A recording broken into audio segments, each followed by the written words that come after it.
So, for those of you who do not know, I am currently in Washington, D.C., but I heard that a little while ago there was some winter weather that came through Austin and Texas. Who wants to sort of share their stories about their week in the winter storm? Am I going to jump in? I guess I am. Anyone jump in. Whoever speaks first loses. Matt, yeah, exactly.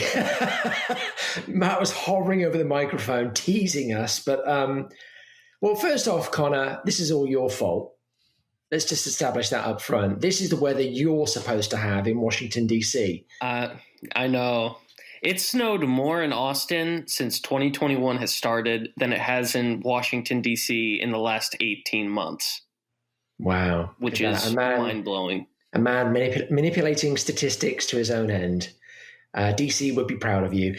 But I'm trying to just deflect because I came from Colorado, and this is the kind of weather I would expect in Colorado. So I've been getting all kinds of grief from people suggesting I brought the weather with me. So no, this is not me. This is Connor's fault. Matt, where do you stand on that?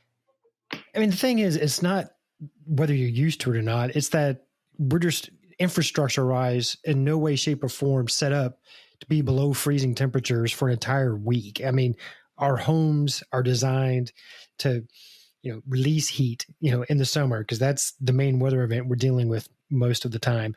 I mean, my house and a lot of people's houses I know have, and this is going to sound crazy to anybody from up north, but actually have exposed pipes outside because it's just not a problem. It's not something you think about or worry about. And roads were an issue just because, I think there's a sanding truck, maybe two in Austin, but they don't own the equipment because why would you spend the money, on de-icing equipment and on tons and tons of sand and on giant dump trucks if they only get used once a decade for a day? So it's, it's all those things combined. And then obviously the power issues that made it, so much more challenging than I think people would realize, coming, I get it. People from Chicago or, the Northeast or Canada or something are like, Texas, you can't handle a bit of cold, but there's a lot more to it than that. I have to say on the issue of equipment, I was so gutted because the roads were so bad. I couldn't get to my storage unit. And in my storage unit were all the shovels I brought from Colorado. I could have made a killing in my neighborhood. Well, I got rid of all of our sleds a couple years ago. Were you willing to put in the work? No, I have a 14-year-old son. Oh, okay. You got manual labor at home. There you go. Good old child slave labor. It's the best. You should try it. Absolutely. I am not going to try it for a long time.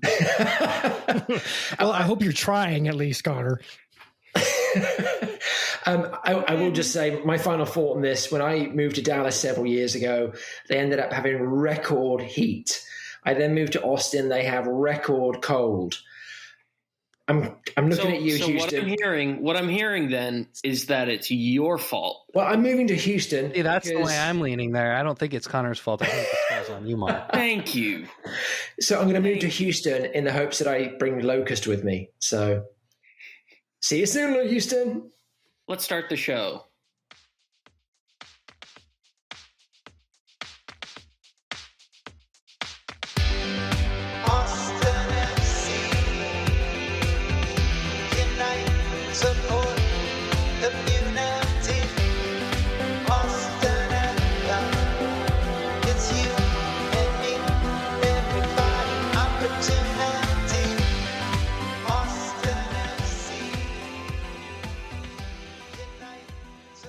Howdy, folks. Welcome to episode 63 of the Austin Anthem podcast, the longest-running soccer podcast in Central Texas.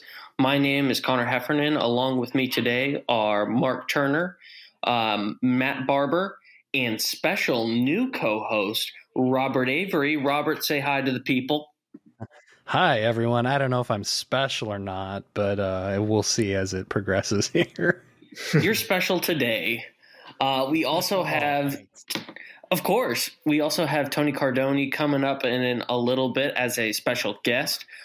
Just a rundown of what's coming up in this episode. We got a lot of Austin FC updates, including a new player who just got signed today or yesterday, some Anthem updates, and plenty of MLS and World Soccer news. So with that being said, let's get right on into our Austin FC updates. We have a new player. Welcome to Austin FC, Jan Kalmanic. Now that I've said his name, I really hope I didn't butcher it. He is a 21-year-old Slovenian defender coming to Austin from the Slovenian champion NK Maribor. This is some pretty exciting news, just sort of filling out for the listeners out there, I was talking about Slovenia, and apparently my Hey Siri thing just sort of activated, and now it activated again. Hey Slovenia. Brave new world. But Matt, what are your thoughts on this new move and just sort of filling out the roster of the team right before the inaugural season? I like that it's a young guy, so there's obviously potential for upside. A loan move. Coming from lower division soccer, we used to get a ton of players on loan, and it was always, like if you play a lot of FIFA, it's always the guys with high potential. Either that or it's an old veteran, that's terrible. It has no upside at all. But so the young upside players can be really interesting because they can grow quickly and learn a lot and, become really good in a short period of time. So I like it. He is actually, Jean, I should say, is not actually the only player to have made a move to Austin in the super recent past. Austin FC actually also got a loan deal for Sebastian Berhalter. If you recognize that last name, you are not the only one. He is the son of U.S. men's national team head coach Greg Berhalter. This is just going to be a loan for 2021 with an option to solidify that deal and make it permanent. Mark, your thoughts on Austin FC acquiring Sebastian Berhalter? Well, I think it underscores why we didn't go for Philip Mayaka now, doesn't it? Everything was planned. And I love it. I love the intentionality. To Matt's point, I love the youth that we're bringing in here. I think everyone would agree we have quality now in each of the starting 11 spots. What we don't have is depth. And so the job between now and the start of the season is for our coaching staff to fill up that roster, to make sure that we have competitive options, but that we also have players who know they're cutting their teeth, who know that this is the first step or two down the path to a long professional career, and are therefore, though they are going to be pushing those starters, they aren't going to be beating on the coach's door every week because they're not seeing starting minutes. So I love this balance. Again, I love the intentionality, and I think both guys are good pickups for our inaugural season. Another player that's getting a trial with Austin FC is Will Pulisic. If that name rings a bell, that last name, nope. You once again are not mistaken. Nope. No idea. No, he scored about as many goals this season as his cousin has. That's not true, actually. Wait, that's not true. He's got two. He's got 2 goals. Excuse me. I stand very much corrected. There's a little bit of Chelsea hate in this room here. It's not 0 though. But Will Pulisic, who is cousin of Chelsea's Christian Pulisic, is going to be getting a trial with Austin FC. He is a goalkeeper, so he won't be scoring any goals, which hopefully is not a feat that his cousin will be equaling anytime soon over in London. That is coming from my perspective as a Chelsea fan. Another big story that we had is the actual preseason starting.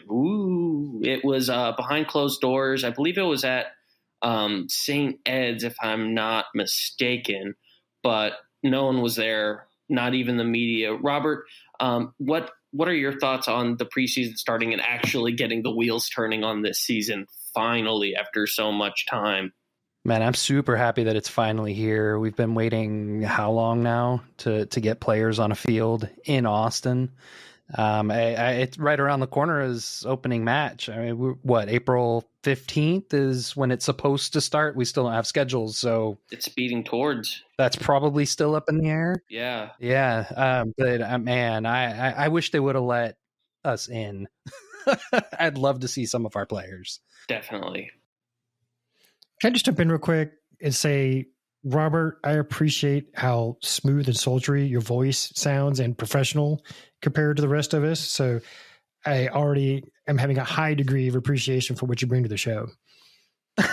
Well, thank you. I don't try.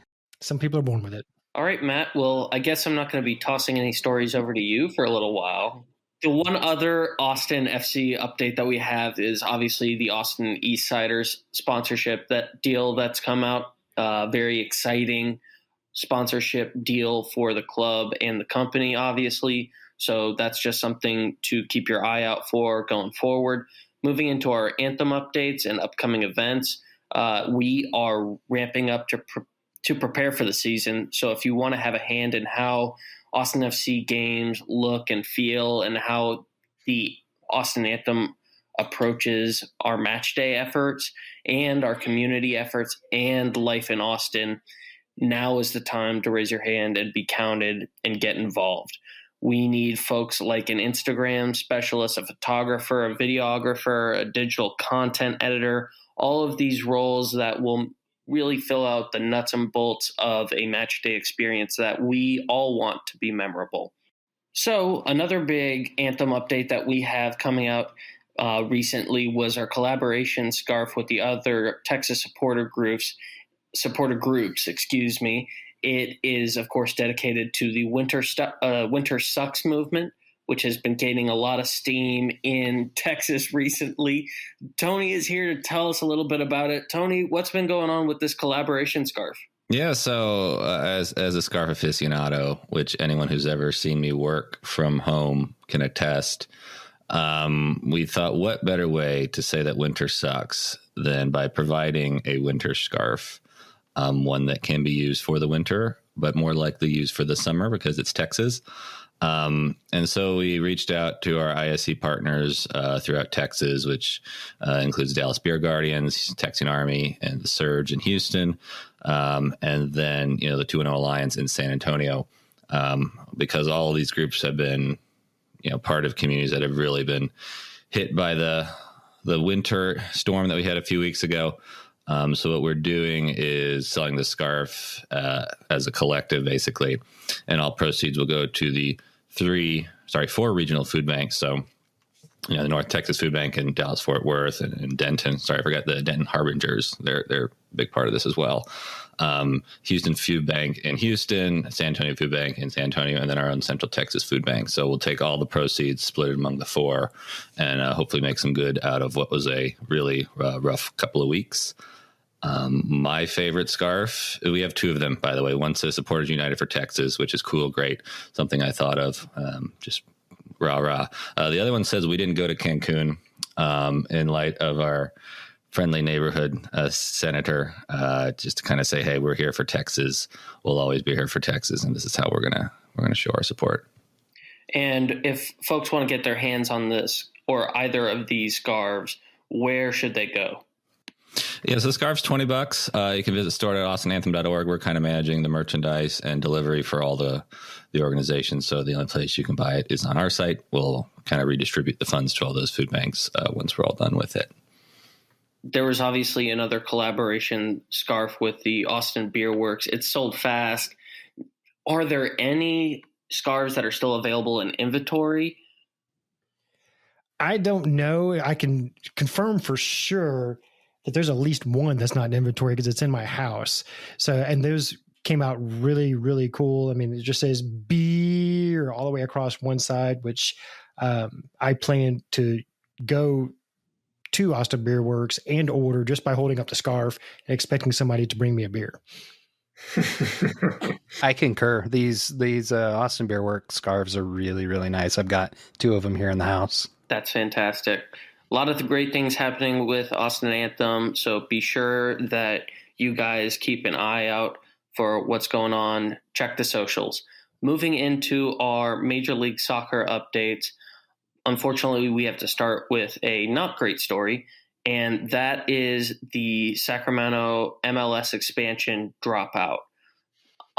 What has happened is the main the main investor who was pushing for the expansion team backed out. This obviously has thrown a pretty big wrench into the expansion plans to Sacramento. Mark, can you fill folks in on what's been going on and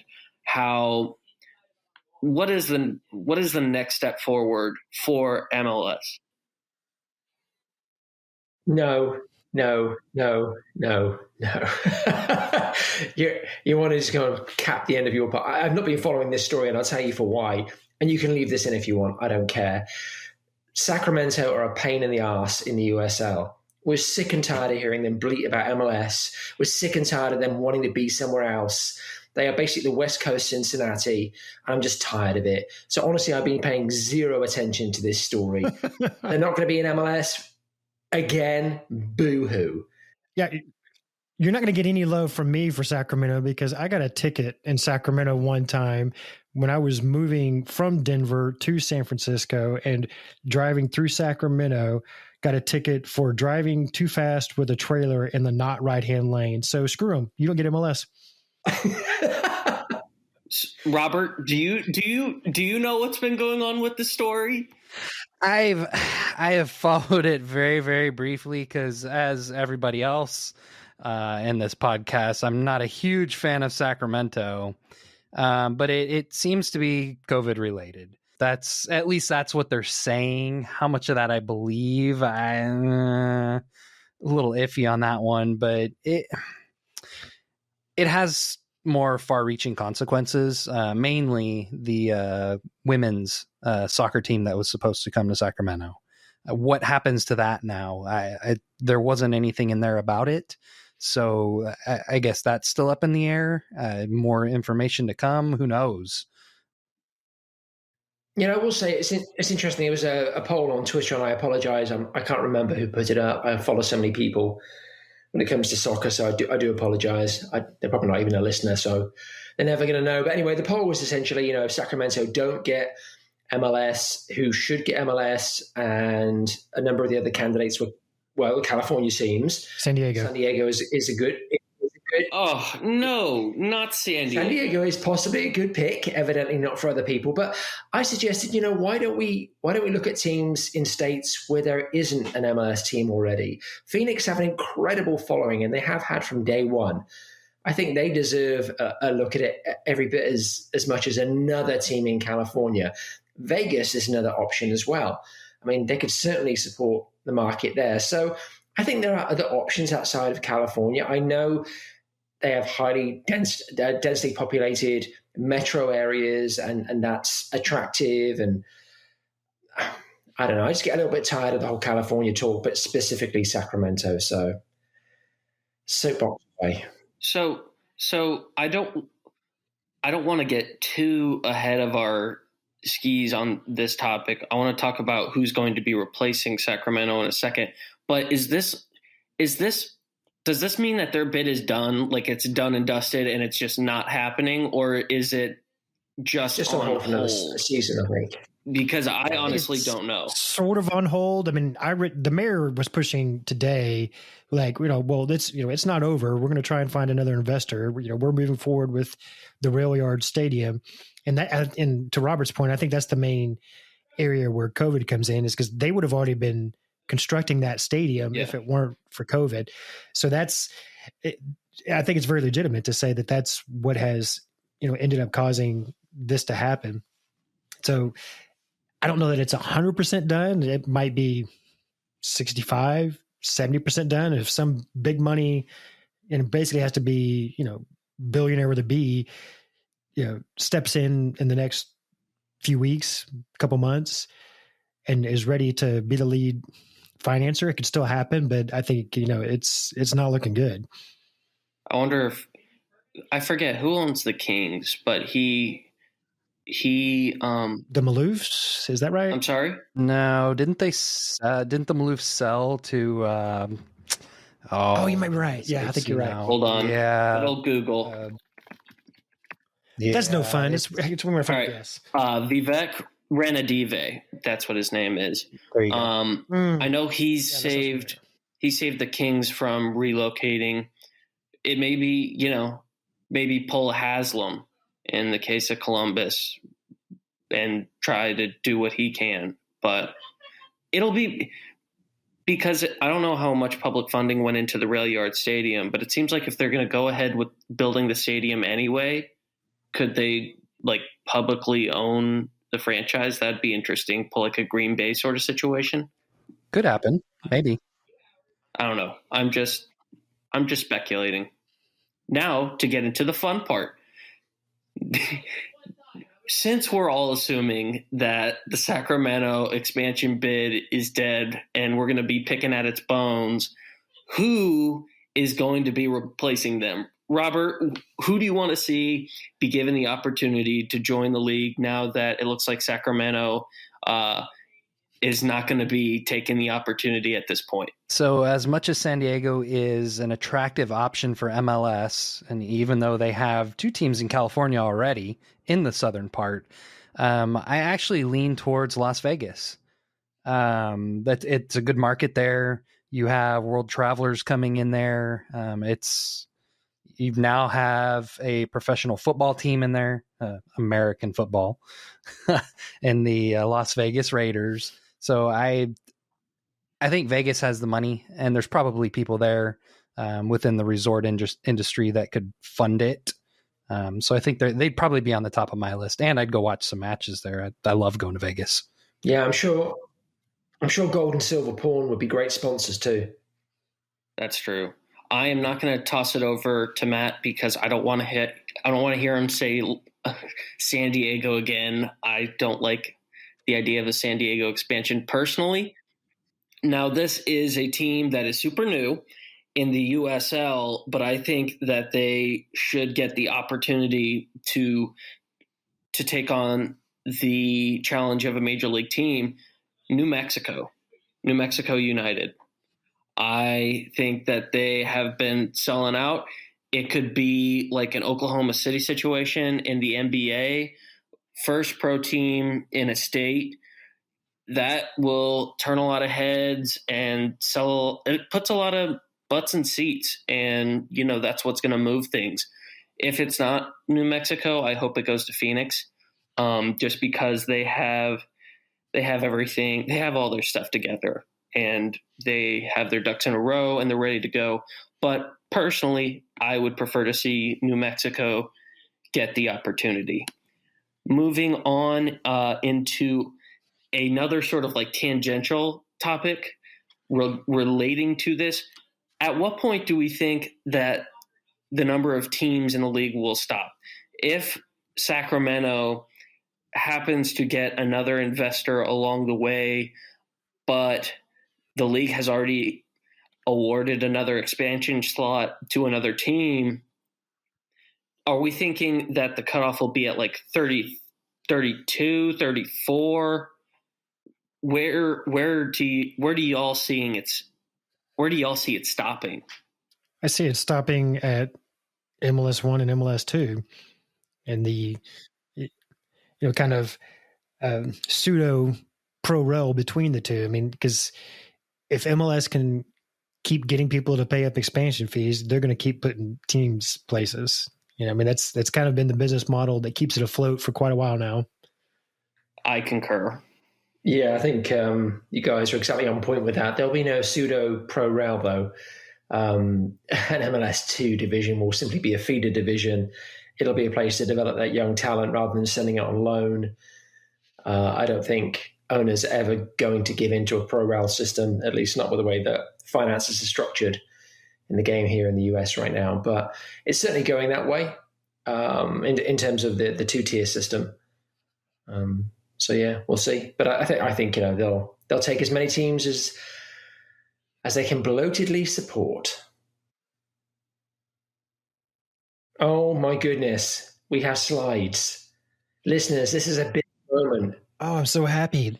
For those of you who may be listening on your favorite podcasting app, and you don't have any visual component, what we have up right now, and I guess we can possibly add like a shareable link in the show notes or something like that. We can do that later. But there is a PowerPoint up for your favorite segment, new segment, I should say, Trash or Cash. We are going to be running through some of the other new. We need music.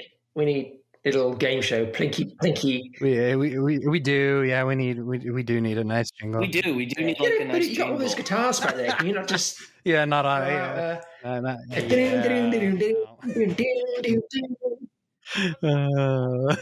on Robert's team. Let's not do that. Let's not subject him to that on his first show. Some Johnny Cash. You're not going to It's want to like a hear me play. three-show any in of type this. of I can thing. promise you that.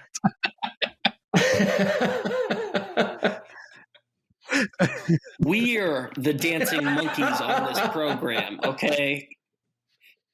That's fair.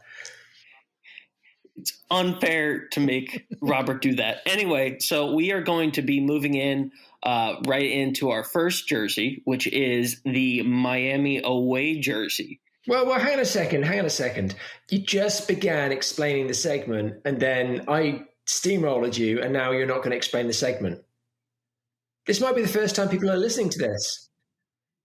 All right, come on. Okay, I can explain it right now. Just do it, Connor. Explain the segment. Explain it. Stop stalling. Jeez. For those of you who did not listen to our last episode, what we're going to be doing is we're going to be running through all of the new MLS jerseys that are just getting released. Obviously, every team releases a new jersey every year, and we are going to be running through all these new jerseys and evaluating them, determining ultimately whether or not the jersey is trash or cash. With that being said, our first jersey is Inter Miami's new away jersey. It is a black jersey with a pink trim and a sort of like a palm tree thing going on sort of in the background. Matt, what are your thoughts on this jersey? I mean, my initial thought is to say trash, but once you realize like there's the, textured part with the palm trees, I hate it a little bit less, but I still would have to go trash just because, I mean, all black with just some slight trim color. I mean, look, if you're going to have pink as your main color, use it. I mean, so I'm trashing it. Robert? I'm in full agreement with Matt. It's definitely trash. Not quite as trash as I had first thought, but I'm completely on the. If you have pink, use it. Use it fully. Don't make a full black jersey with pink stripes on it. Kind of put it in. Maybe some of the palm leaves had some pink accents on them in the back or something like that. It just make it pop a little bit more to people looking at it. It's kind of plain, but then again, it is an Adidas jersey. So what can you expect? Mark, trash or cash? I'm getting a sense of deja vu. Didn't we do this one last time around? Honestly, we might have. This might be the one. I was worried that we might overlap on one, and I think this might be it. Didn't you do the home last time, which is basically the opposite of this? It's white with pink. Did we? Okay. All right. I think it was. I for sure would have trashed that. No, I think we actually liked it. I think we were really surprised. That ended up being the only one that got universal cash, I think. But anyway, as far as this one's concerned, and I only say that because now I'm worried I'm going to contradict yourself. What you said. Reverse my position. Contradict myself. Mark, are you sure? Are you sure that you aren't in DC right now? Well, anyway, I don't want to derail the whole thing for the purposes of this segment. So, trash or cash? Cash. I am also going with cash. Yeah. Our next jersey is Minnesota United's new away kit. They are calling it the 2021 River Kit because they are on the banks of the mighty Mississippi. And that is a quote from their Twitter page. I'm going in reverse order this time. Mark, cash or trash? So I like the promotion they did around this. They did the whole winter is coming, and they had I can't think of the character, the Winter King dude Night with King. the blue eyes. Thank you, yeah, from Game of Thrones. Very cool imagery. So this is really kind of a boring shirt, but I really like the colors, so I'm going with cash. Robert. You're spot on too. I love their color scheme. Minnesota United. I always have the jersey. It's plain. It's light blue. There's black stripes on it. It has a target on it.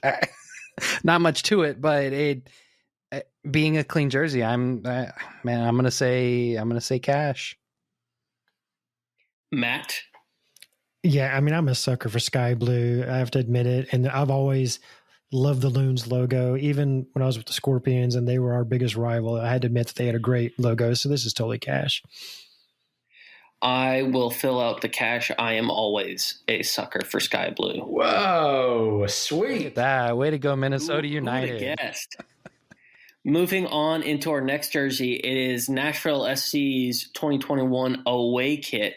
I think they're calling this like the Stadium Series, or that might be Columbus's new one. Whatever it is, it's like a navy jersey, really dark navy with like a N sort of like running on the jersey itself. I am just going to come out right now and call it trash. Matt, your thoughts? I mean, this is total trash. I mean, it's same idea as the Miami one. So shocker, Adidas is sharing ideas across the board. The navy blue that you're not sure if it's blue or black or, a dark gray. I mean, pick a color, be something. It's almost like purple. I can't decide what it is. And then, one thing I didn't even hit on with the Minnesota jersey is, Target's a great sponsor. I mean, it doesn't distract or, annoy or bore you. And I don't even know what a Renaissance is, but I don't like it. I'm sure it's pronounced Renaissance, which makes that all the more amazing. I'm from the South, Connor. It's Renaissance. I think it's ants that like going to the Renaissance fair. Colonies of ants. The Renaissance fair. I don't even know. I'm going to say trash on this one. I love Nashville as a city. I like yellow, but this jersey is it's trash. Mark. I love how we're distilling this down to its very base components. I like city. I like primary color. I mean, being an Adidas jersey, that's about all you got, right? It's a good point. It's a good point. Well made. Trash. Another sweep.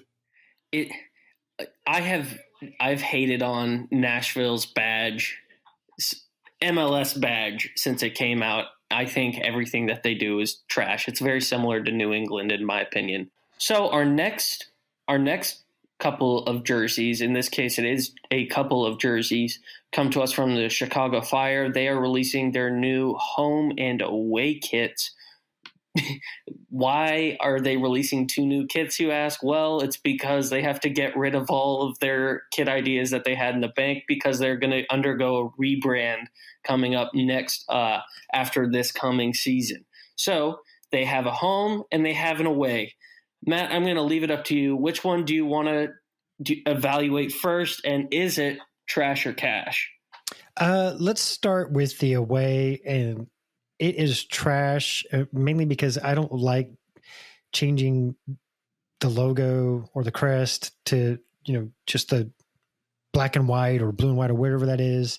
Colors. I mean, the crest has enough issues as it is. And then, taking out the actual Fire colors just completely ruins it. So no, this is trash for me. Robert. If we're doing the away jersey, I'm actually going to have to say cash on that one. Regardless of the crest on it, I like the stars behind it in the blue with the lines going through it. I did not even see those till you said that. Yeah, it kind of pops out a little bit. Taking the crest out, we all know the crest is I'm going to say cash on this one.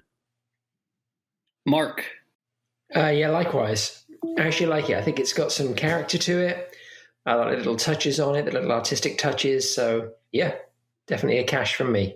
I am going to fill it out with cash. It's actually the one Chicago Fire jersey I appreciate. And now I'm going to move us over into the home jersey, which I am saying is hot trash. Mark. We should actually give Matt a chance to backpedal on his away jersey verdict there, because I'm not backpedaling. I mean, it's still total trash, but at least it's less trashy because of the stars.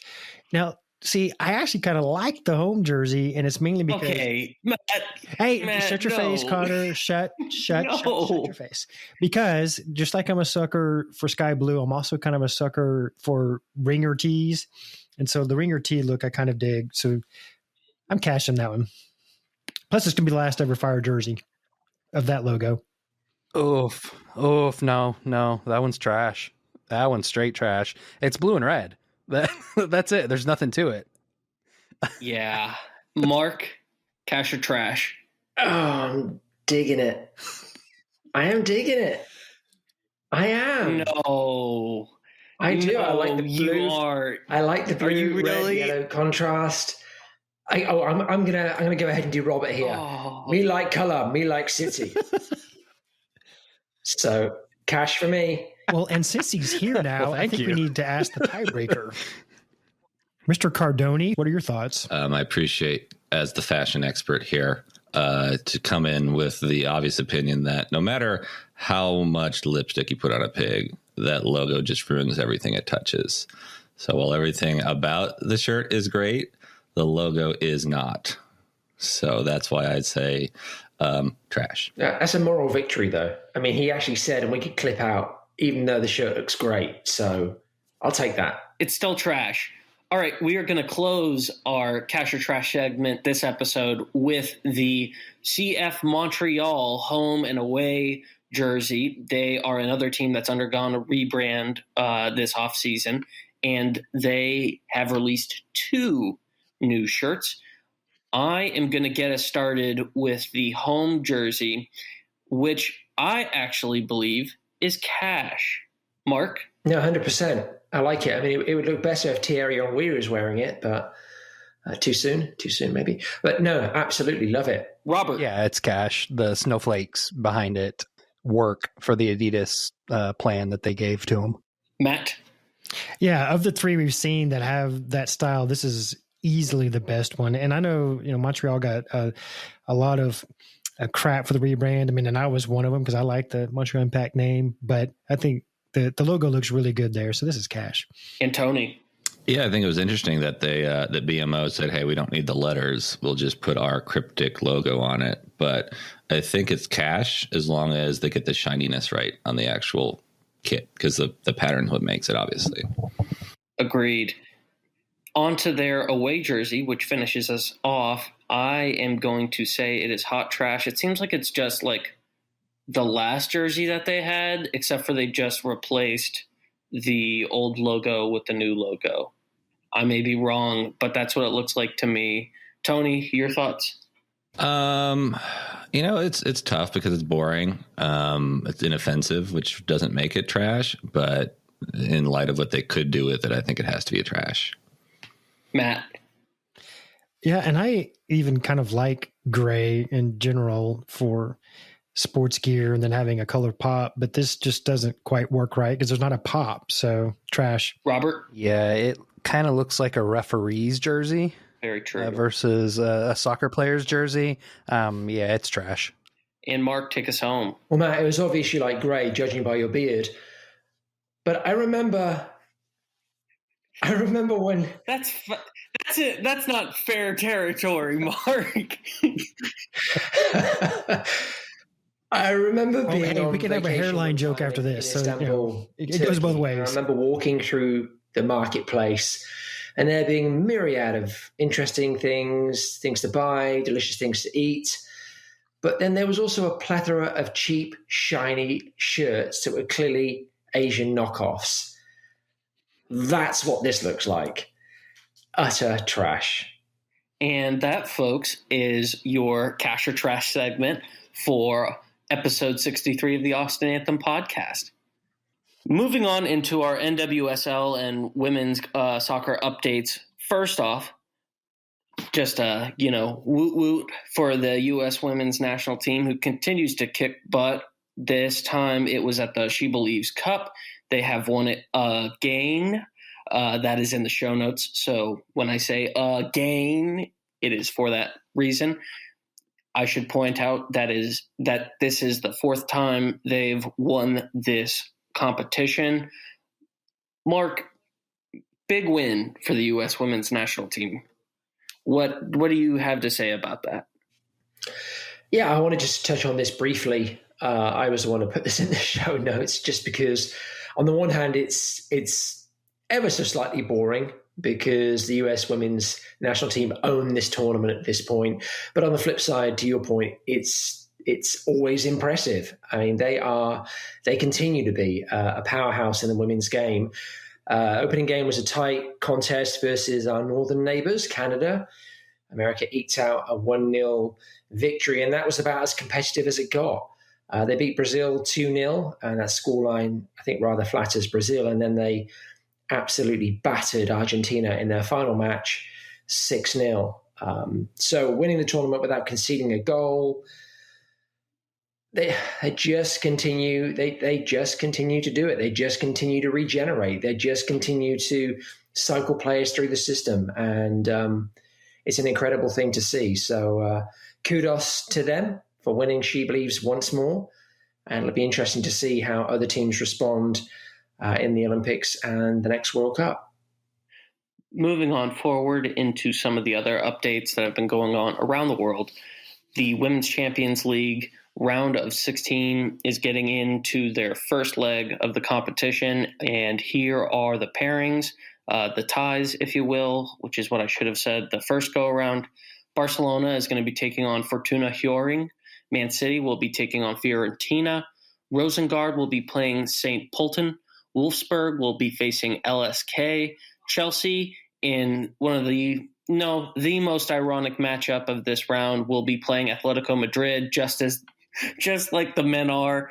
BIIK Kazigurt, apologies if I butcher that name, will be taking on Bayern. Lyon will be taking on Brøndby, and PSG will be taking on Sparta Praha. And with that being said, let's move on into our tables. In the FAWSL, Chelsea tops the table, followed by Man City and Man United, with Bristol City in the relegation zone. In the Primera Division in Spain, Barcelona lead the league, followed by Levante and Atletico, with Betis, Santa Teresa, Logroño, and Deportivo in the relegation zone. In France, PSG lead the league, followed by Lyon and Bordeaux, with Issy and Le Havre in the relegation zone. Over in the Frauen Bundesliga, Bayern Munich top the table, followed by Wolfsburg and Hoffenheim, with SC Sand and Duisburg in the relegation zone. And then over in Italy, Juventus and Milan are leading the league. That is AC Milan, with Napoli and Bari in the relegation zone. And that brings us to our World Soccer updates. Now, Mark, I know you put this in the show notes, so I'm going to toss it to you first. VAR, what is it good for? What is it good for, Mark? Absolutely nothing. I mean, that's increasingly what it looks like in the English Premier League. Anyone who watched the games this past weekend will know that there were refereeing debacles in the match involving Brighton and in Chelsea's game. There was no debacle in the Chelsea game. There was no debacle. There wasn't a debacle. Stop being such a blue nose. Let's speak facts.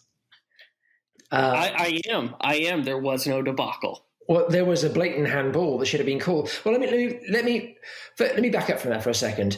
The handball rule anymore, in and of itself, has become a monstrosity.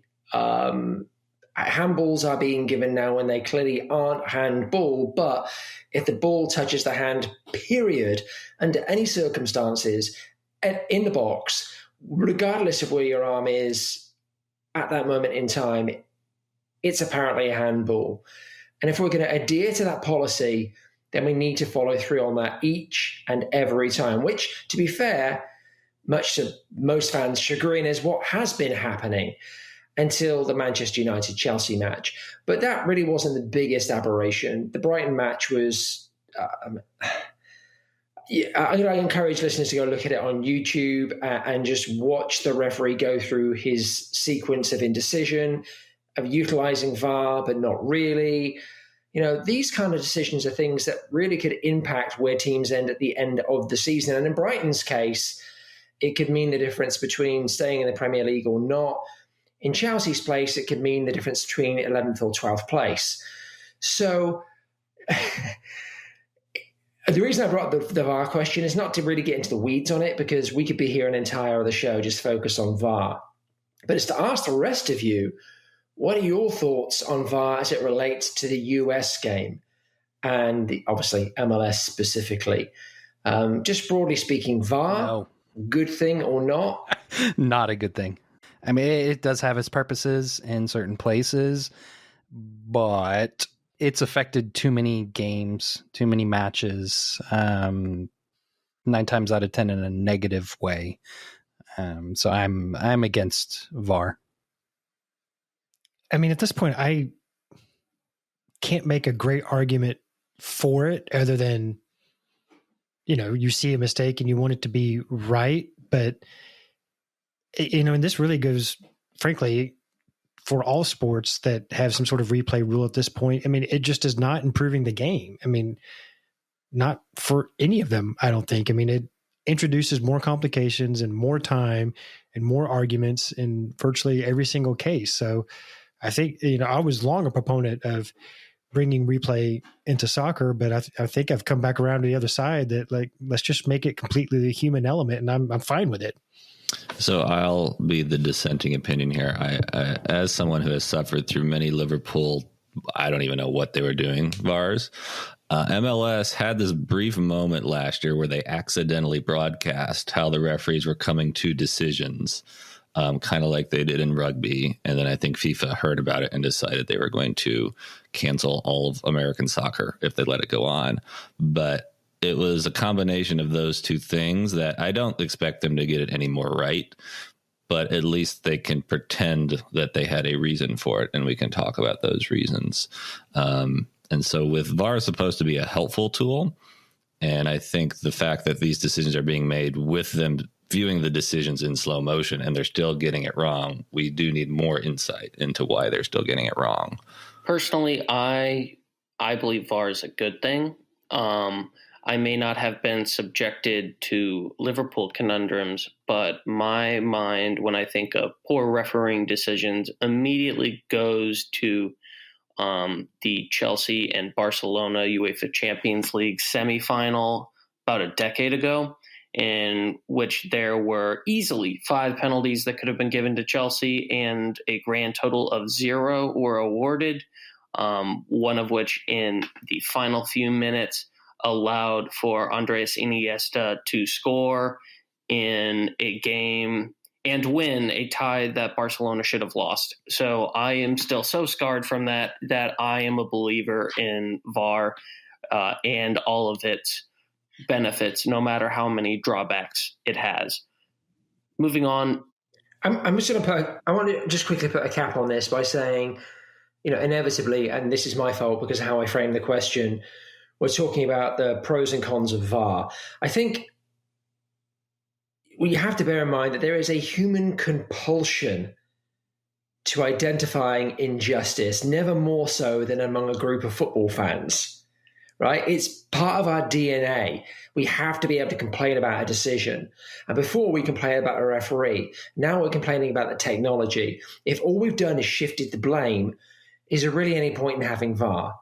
So I guess that's kind of the bigger question I want our listeners to think about. Maybe we'll throw a poll up on Twitter, but here it seems like we kind of have a 50-50 split. There are 5 of us, but it feels like a relatively even split here. So, and that's fine. And I think that's probably representative of the football world at large. But it does beg that question. If all we're doing is shifting the blame from one to the other, if we're still going to want to be in the pub, huddled around our pints, complaining about something, which we will, because that's the nature of football fans, then VAR, what is it good for? I say it's good for a lot. Moving on into our second big story, Jordan Morris tore his ACL in what I think was his second game with Swansea City. It is super unfortunate, and we obviously wish him the best of luck. But I want to toss it over to you, Tony. Do you think that he'll be able to have a successful comeback in the European game? Maybe I'll take this a different direction. I don't think he needs to. I think he was going to there for a short period of time, whether it was to make a statement that he could play in Europe or not. But he performed well in the brief time he was there. He fit in well. And now he's going to come back to a team which is probably going to contend for MLS Cup. I would even wonder if he needs to. I think if he wants to go to a second division German tie, I don't think that's any question anymore. I think he could do that if he wanted. Whether he's a top flight European player, I don't think him at Swansea is going to make a difference there. Yeah, I think it's a real blow for him. I feel bad for the lad. Listeners to the show know I'd spoken with Jordan Morris previously in another capacity, and so have an affinity for him. He's a type 1 diabetic, as is my daughter, so we have a connection there. So I was certainly rooting for him. I think he actually made 3 appearances. I think maybe this was his first in the starting 11. So to say he was unfortunate it's an understatement. And not only does it impact, his potential dreams for Premier League appearances, which he arguably could have gotten with Swansea, given the position they currently hold in the Championship and the inevitable promotion that will follow. I think it also can impact certainly his involvement in the US men's national team World Cup qualifying games, and whether or not he'll be able to force his way back into that starting 11 in time for that competition. So a lot is on the line for him. To Tony's point, he has his fallback, right? He can go back to his hometown team. They're going to welcome him with open arms. But in the same way that I don't know that he needs to go to Europe, is there anything else that he can do in MLS that's going to light that fire? He's done it all already, multiple times over in many cases. So, but nonetheless, huge blow for him. Hey, one other quick item I want to put in here when we're talking about Europe, because this is hot off the presses. It happened just this evening with Ronaldo scoring in Juve's win today. And I apologize, I'm not sure who they played against. I don't have that detail up to hand. But in scoring that goal this evening, Cristiano Ronaldo now became the first player in football history to score 20 league goals for 12 consecutive seasons. The guy is, 34, 35 years? I mean, it's just unbelievable, the records he continues to make and break in this game. How do you even quantify that, right? Like, how do you even quantify how good that is? It's not terrible. Yeah. It always frustrates me when I know. So I'm trying to put words around it, but I can't. So somebody else take it. I mean, he's one of the 2, 3, 4 greatest players of all time. I think that's a pretty uncontroversial statement to make, and he continues to amaze. His capacity to amaze hasn't been diminished at all with age. And I still feel like he has with that plenty of time left. I mean, his story is not even close to over. It's kind of the incredible part. Yeah, he hasn't played for Austin yet. I don't think we need any more tickets sold or jerseys made because they literally can't keep up. But I think that the impact that he'll have is not to say at the twilight of his career, but being so good as people like Weston McKennie that are just playing day in and day out with him. I don't think we'll really know how good of a player he is until you see the people he's playing around continue to just roll off the goals and assists and accolades. Absolutely. So speaking of Juventus, we are going to now discuss the Champions League. They are getting into the second leg of their round of 16. Here are the ties. Juventus, as we were speaking about, will be playing Porto at home with the aggregate score as of right now standing at 1-2 in favor of Porto.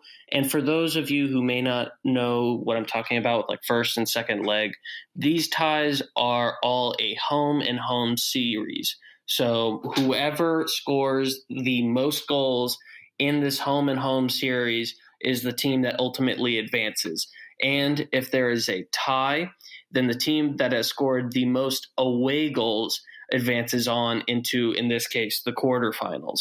So with that being clarified, the second tie is between Dortmund and Sevilla, with Dortmund leading 3-2 on aggregate. Third tie is PSG, who is playing Barcelona, and they are up in the aggregate score 4-1. Next is Liverpool, who is playing RB Leipzig, and they are up 2-0 in their aggregate score. Real Madrid is up 1-0 against Atalanta, in their aggregate score. Man City is up 2-0 against Mönchengladbach and their tie. Bayern has been destroying Lazio. Their aggregate score as of right now is 4-1.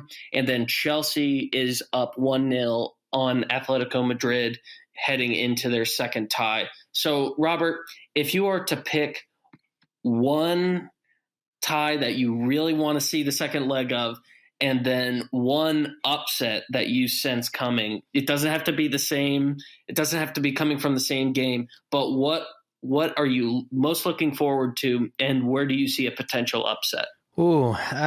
So following Real Madrid, I'm looking forward to that one, even though I know they're going to beat Atalanta. They haven't really had the greatest of seasons this year, but I think a Champions League victory to move on to the quarterfinals could kind of catapult them a bit further in their goals. The upset, you're not going to like this one, but I have a feeling Atletico is going to come back and take Chelsea on aggregate in this, and the tie. Aren't they? They're playing in Spain in that one, if I'm not mistaken. I believe they're either going to be playing in London for their second tie, or they're going to be doing what they did in the first tie and play in Romania, which they had to do in the first tie since Spain wouldn't allow Chelsea into the country because of the UK variant of the coronavirus. Hey, Robert, how would Atletico beating Chelsea be an upset? Well, I mean, they're down 1-0 right now, so it would be an upset. Question stands. It's a fair point. I honestly considered, before they were going into this, I considered Chelsea to be the underdog. I don't know about that one. Chelsea's having a good season. They're playing really well. I don't see them as the underdog against Atletico. Personally, anyway. They probably are. Matt, where do you see your most fascinating tie and a potential upset? I think Robert picked the one I would want to watch. I mean, especially, Atalanta is usually a fun team to watch in general, but especially if they need a goal, and are going to be going all out. So that would certainly be an interesting match to watch to me. The upset, it's probably a stupid pick, but I would go Barcelona coming back on PSG. And I realize this is not our normal Barcelona team, but at the same time, I've seen PSG fail enough times, and I've seen Barcelona come back from ridiculous deficits enough times that it really wouldn't surprise me, mainly just because of the uniform and, of course, of the one player that is the only player we could talk about that is on par with Ronaldo. So that's where I would go. Mark, where do you see your most fascinating tie and a potential upset? I think the most fascinating for me is Juve v Porto. Ronaldo always playing against a Portuguese team is interesting, and also seeing the new and creative ways that Ronaldo can drag Juve through another tie single-handedly. So that'll be fun to watch. And I'm actually with Matt in regards to the PSG-Barca game. I don't think Barca have it in them, so I think it would be an upset to see them overturn PSG. Assuming they can avoid one another, I have a PSG-Man City final. So I think PSG have the ability to get there again. But I just would love to see Neymar. Just see it stuck to Neymar once more. So if Barcelona could do that, that would be enormous fun. That would definitely be an upset. Tony, close us out. Most interesting tie and potential upset. Yeah, I mean, I'll take the most interesting tie as PSG v Barcelona, except for the fact that it's a stoppable force in the Champions League, meets a movable object just in general for Barcelona this year. I mean, they are bad, but they also have the ability to be good. Like, the parts are there, and being down 4-1 means if you're Ronald Koeman, you're just saying, hey, what's the worst that can happen? Last time this happened, my predecessor got fired. So, it'll be an interesting match there. I think, again, not an upset, but I think with the way the storylines are going, with Chelsea going in as a 1-0 lead, I think Atletico coming back, I think they're going to win that tie. I've seen them beat Liverpool last year at Anfield before all this hit, and I don't think that playing in Antarctica would help Chelsea. Because Atletico just wears you down, and I think they'll come back and win that tie, and arguably an upset, given just where it is after the first leg. I have to ask, is the quickest way to destroy a football team to hire a Koeman? It's like Barcelona, Atlanta, Everton, like guns for hire, but, the gun's pointing the wrong way. Turn the gun around, Koeman. As the Chelsea fan, I feel the need to defend themselves. I think if there's anyone that Atletico Madrid is going to wear down, it's going to be themselves. They showed no creativity or initiative whatsoever in their first leg, and I'm sure I'm going to bite that bullet in the second leg, so I'm now knocking on wood for our listeners out there. But that concludes our talk of the Champions League. We're going to speed through our Europa League matchups. Sorry, any Man United fans, I'm not sorry. So our ties in that round of 16 are Manchester United facing off against AC Milan, Dynamo Kiev facing off against Villarreal, Ajax facing off against Young Boys, which is a Swiss team, Slavia Praha going up against Rangers, Olympiacos taking on Arsenal, Granada taking on Molde of Norway, Tottenham taking on Dynamo Zagreb of Croatia, and Roma taking on Shakhtar Donetsk of Ukraine. So really quick, pick a upset in these ties. Robert, pick your upset. I can't pick an upset. I'm gonna pick Arsenal over Olympiacos just because I'm an Arsenal supporter and Olympiacos kicked us out last time. So, Mark, come back to me. Matt, Tottenham losing to Dynamo, whoever that is. Tony. Only the best pronunciation experts here on the show. I'm going to go Shakhtar over Roma. I think the way they looked in the opening rounds of the Champions League, and they've looked good in the last couple of weeks. And hey, nice to see an Eastern European team knock off a giant. Mark, coming back to you. Okay, so yeah. So I was looking at a couple of different matchups here. There isn't much in the way of of upsets here because I think the teams are fairly equally matched. But I'm going to say Rangers over Slavia Prague only because Slavia Prague have a more storied European history. For a Scottish team to go this deep in any competition, European competition, is remarkable, particularly given the tear that Rangers have in the Scottish League right now. I mean, they're just going great guns on all fronts. So for them to get through this tie and make it to the quarterfinals would be astonishing. So they're my pick. I am going to take. I think that Spurs could easily choke out in this round, which might spell doom for Jose Mourinho. So, with that being said, let's move into our tables. In the Premier League, Man City lead the league, followed by Manchester United, Leicester City, West Ham, shout out Hammers, and my cousin Marty, who is a West Ham fan. Chelsea in 5th, Liverpool in 6th, Everton in 7th, Tottenham in 8th, Arsenal in 10th, with Fulham, West Brom, and Sheffield United in the relegation zone. Over in Spain, Atletico lead the table, followed by Barcelona, Real Madrid, and Sevilla, with Alaves, Elche, and Huesca in the relegation zone. In France, Lille are topping the league. And why is that important, you ask? Well, it's because Tim Weah, an American, and Jonathan David, a Canadian, are leading their front line. So if you are invested in CONCACAF soccer, you should be invested in Lille. They are leading the league in France over PSG, Lyon, and Monaco, with Nimes, Nantes, and Dijon in the relegation zone. Over in Germany, Bayern are the top of that table, followed by RB Leipzig, Wolfsburg, Eintracht Frankfurt, and Dortmund in 5th, with Armenia, Mainz, and Schalke in the relegation zone.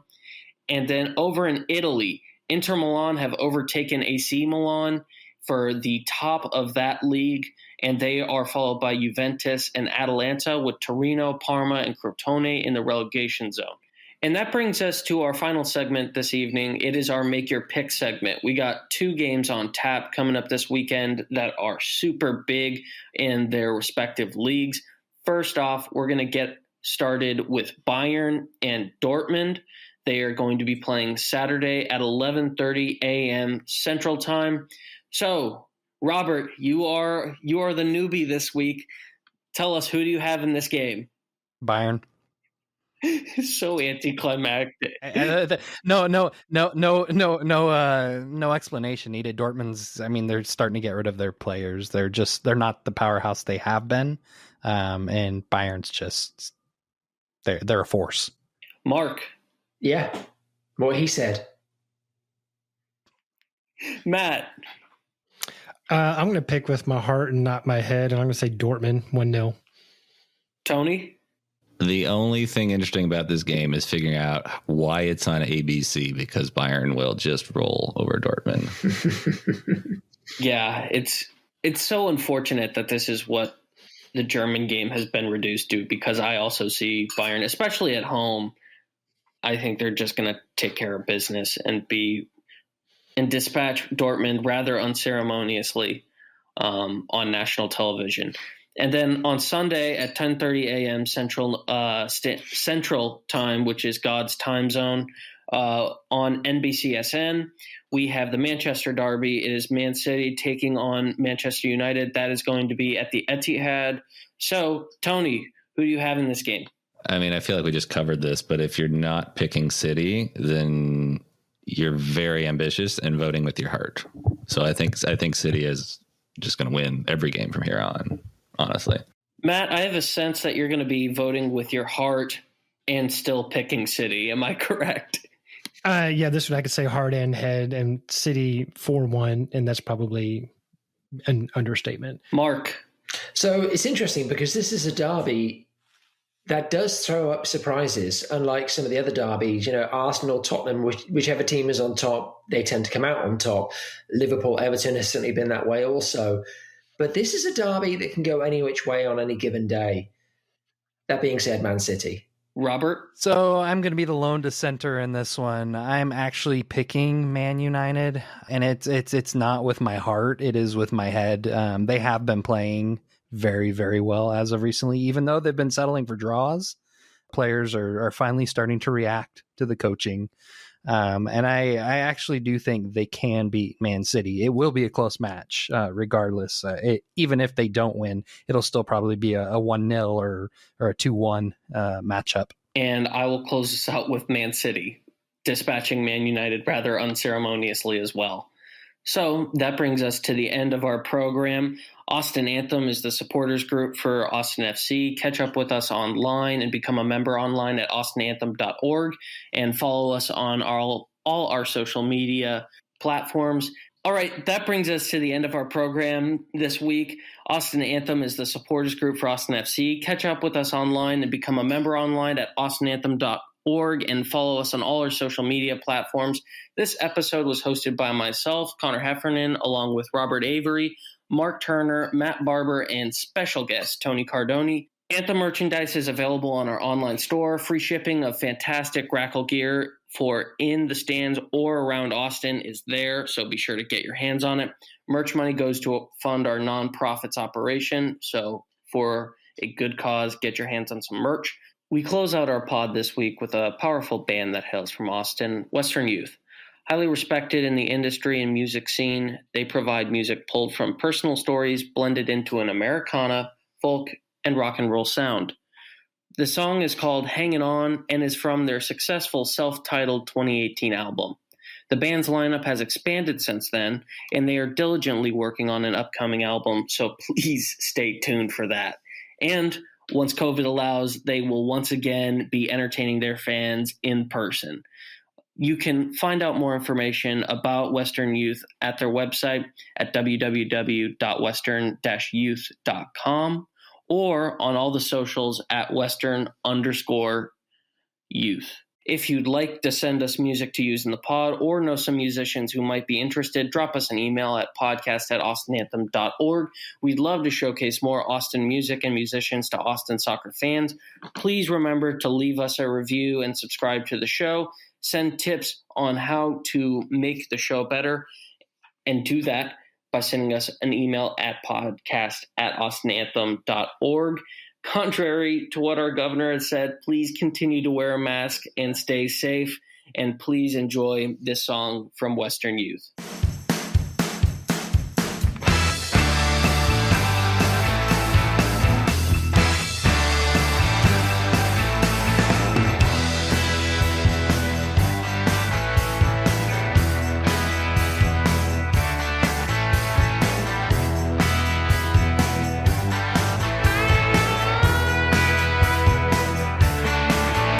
As the whole damn world gone crazy, we're all so tired and scared.